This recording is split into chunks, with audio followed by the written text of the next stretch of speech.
नमस्कार, मेरा नाम है अभयराज और निष्पक्ष दिव्य संदेश के YouTube मंच पर आपका स्वागत है। हाजी फजलुर रहमान और चौधरी विजेंद्र सिंह ने बसपा ऐसे समय छोड़ी है जब बसपा उपचुनाव के जरिए दोबारा से उभरने की कवायद में है। नगीना लोकसभा सीट से चंद्रशेखर आज़ाद के सांसद चुने जाने के बाद दलित चेहरे के तौर पर पेश किया जा रहा है। उपचुनाव में चंद्रशेखर पूरे दमखम के साथ अपनी उम्मीदवारी उतारने की तैयारी में है, जिसके चलते पश्चिमी यूपी में बसपा के लिए सियासी चुनौती खड़ी हो गई है। उत्तर प्रदेश की सियासत में बसपा का सियासी आधार चुनाव पर चुनाव सिकुड़ता जा रहा है।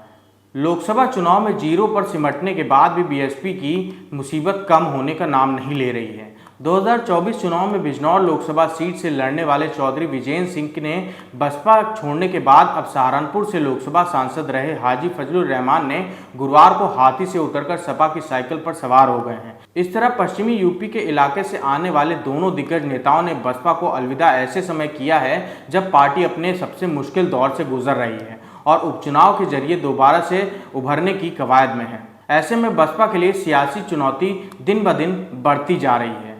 बसपा अपने सबसे मुश्किल दौर से गुजर रही है। मायावती का दलित वोट बैंक को अभी तक बीजेपी लुभाती रही है, लेकिन इस बार सपा और कांग्रेस के पाल में खड़ा नजर आया है। बसपा का गठन 1984 में कांशीराम ने किया।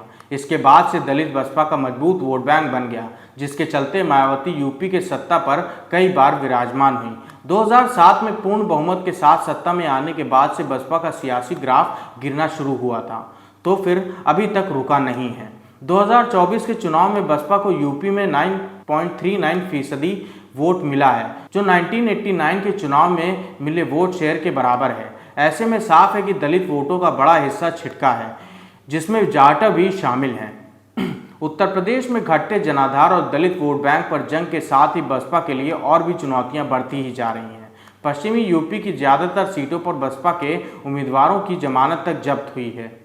बिजनौर लोकसभा सीट से लोकसभा चुनाव में बसपा के प्रत्याशी रहे चौधरी विजेंद्र सिंह पश्चिमी यूपी में सबसे बेहतर चुनाव लड़े थे। वो भले ही तीसरे नंबर पर रहे, लेकिन 21,89,086 वोट पाने में कामयाब रहे।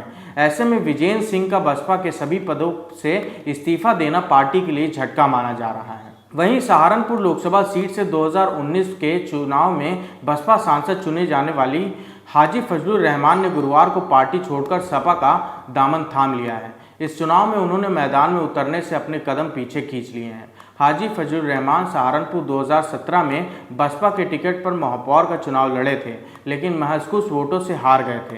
इसके बाद 2019 के लोकसभा चुनाव में सांसद बने, लेकिन अब 5 साल के बाद पार्टी छोड़ दी है।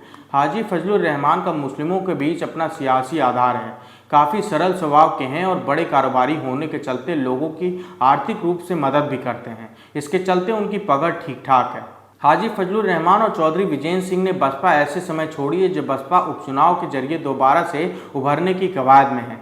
नगीना लोकसभा सीट से चंद्रशेखर आज़ाद के सांसद चुने जाने के बाद दलित चेहरे के तौर पर पेश किया जा रहा है। उपचुनाव में चंद्रशेखर पूरे दमखम के साथ अपने उम्मीदवार उतारने की तैयारी में है, जिसके चलते पश्चिमी यूपी में बसपा के लिए सियासी चुनौती खड़ी हो गई है।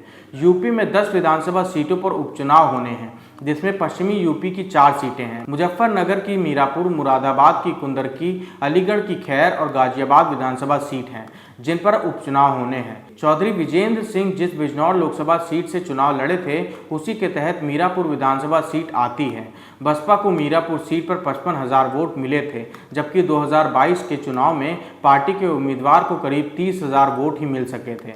मीरापुर सीट पर 1 लाख से ज़्यादा मुस्लिम वोटर हैं और उसके बाद जाट मतदाता हैं। बसपा के दोनों छोड़ने वाले नेताओं में एक जाट समुदाय से हैं तो दूसरा मुस्लिम। ऐसे में बसपा के लिए सियासी चुनौती बढ़ गई है।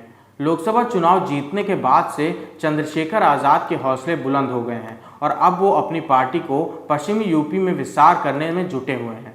ऐसे में बसपा के पास खुद मायावती ही इकलौता बड़ा चेहरा बची हैं। एक समय में बसपा के पास रहे कई बड़े चेहरे अब नहीं हैं। अब दोबारा से आकाश आनंद को चेहरे के तौर पर पेश किया गया तो कुछ उम्मीद बढ़ी थी, लेकिन अभी तक वो अपनी सक्रिय भूमिका में नहीं नजर आ रहे हैं। ऐसे में सवाल उठ रहा है कि अब लोग बसपा की राह कितनी मुश्किल होगी। धन्यवाद।